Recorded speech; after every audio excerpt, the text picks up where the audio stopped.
Hello everyone, back again with Brandon's Terrariums and Aquariums, and today I'm going to be showing you guys my little betta and fancy guppy tank.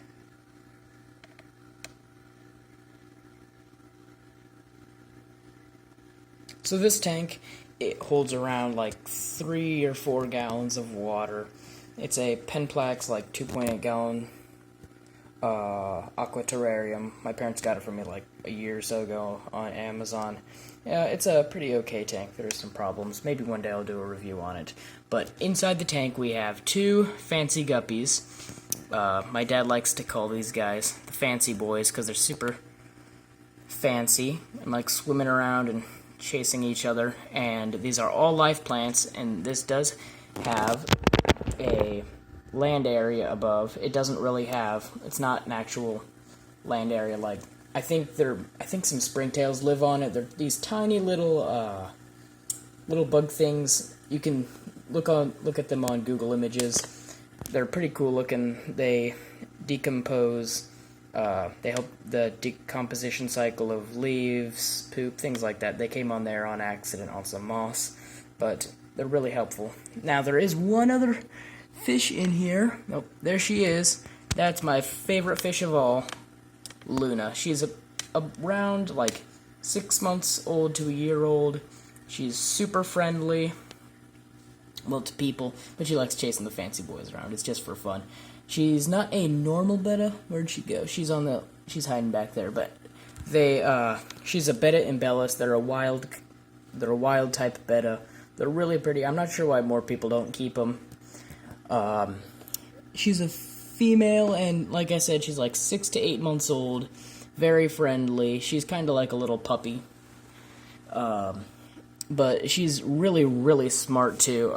I've seen her spit water before. Sometimes up here, like I think some of the springtails will get stuck. Yeah, she's already rushing over to my finger. The springtails will get there, and she'll just jump and eat them off the glass. And my dad and I even had to build this little glass top so she wouldn't jump out. She's never, even before we had it, she's never jumped out. But I just want to be safe. I love her a lot. All these are live plants. There's a Marimo moss ball.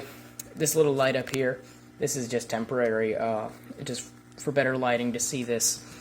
So you guys can see the aquarium better. But anyway, there's a Marimo moss ball. In fact, it's purling right now on that wood. There's some Anubias, some moss. I think there might be a little bit of Java fern.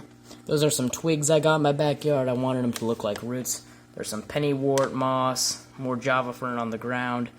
And in that little cup to the side, it's usually floating in there. I had some water wisteria, but it had all begun to die off. And those are the last little sprouts, so I'm going to see if I can regrow it. I'm giving them lots of light and fertilizer. I dose this like once or twice a week with fertilizer. I'm tempting just to switch, because anyway, I rarely even do water changes on this thing, because there's so many plants. And I'll show you guys the land area in a second. Alright, so this is the land area.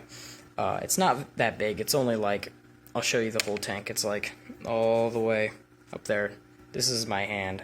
I do have a pretty big hand, but it's not too big. But there's some lucky bamboo, and these are green onions. Sorry, I really need to trim these back or just eat them, because they're just growing like crazy and the bulbs can't support them.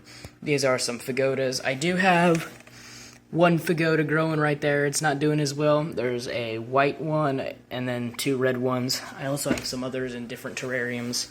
But yeah, there's also an insane amount of moss. If you guys haven't seen the other things, I love moss. We got Luna down here, just loving this tank. Yeah, there's also some pennywort. I forget if I've mentioned that. The gravel is just an inert substrate, but like I said, I don't gravel vac or do water changes much, so the plants just consume all this. Like some of them, if they have roots, just go down here and eat this all up. It provides a lot of nutrients to the plants. Like, I really don't recommend throwing out gravel or things like that. If you've had it for a while, I've had this for around a year or so. That's just filled with nutrients for plants. But yeah, I rarely do water changes. Like, the last time I did it was actually when we moved here, like a couple months ago. And I haven't done one since. This is just a really, really successful planted paludarium or aquarium or whatever. Now this tank beside me, some of the plants will be going into it.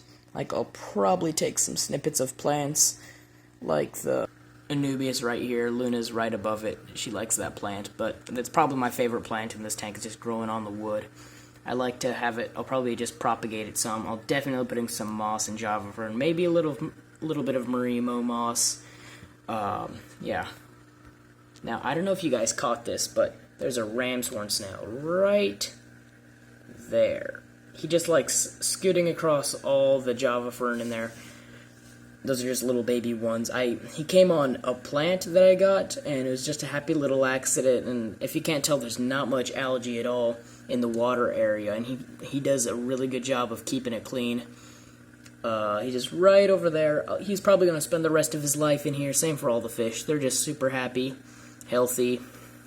They just get a lot of fun in here, and I really recommend keeping all these fish, especially the bettas, with live plants, because in the wild they love their natural habitat. Has a lot of plants that they like swimming around. The gravel, when I got it, I was going for a different look, but I kind of want to get rid of it, but it'll probably just stay in here. There's lucky bamboo in here. I got this like a couple months ago. The root structure is really strong. But this is a Penplax, like 2.8 gallon. It's a pretty okay aquarium. It's really expensive, so I would recommend, just if you're new, just getting like a 5 or 10 gallon instead of this. But there are these little planter areas that are really good for planting. I've grown a lot of things in these. The other thing I don't like, the other complaint I have about this tank is just it evaporates a ton. Like within a day or two, it's like that much lower because this is an open top tank. But yeah, the light is a really good light. It gets a lot of growth on these, and there's my snail. But it gets a lot of growth, and I did, if you guys saw my other video, I put little tiny bits of potting soil, just like this, underneath the substrate, both on the land and sorry guys, my room is a mess, both in the land and in the water area, underneath the gravel, because it really helps the plants grow a lot.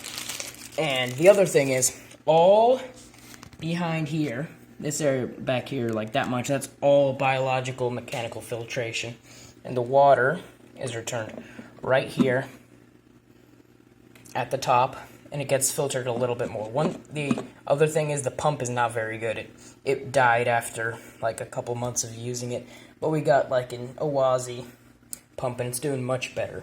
But if you can't tell, all the plants and fish and everything are extremely happy living in here. So if you guys like this video, maybe you want to see more videos like this, hit the like button, consider subscribing, and the final thing, last video I asked what you guys wanted in this 15-gallon tank. I said either a pair of rainbow crebensis or some cherry barbs and coreodoris to do an unheated tank. And let me know what you guys think. What should we do in that tank? That'll probably be in a couple more videos. And thanks for watching, and if you know somebody who might like this video, share. Alright, see you guys in the next one. Have an excellent day, and yeah. Alright, see you guys later. Bye.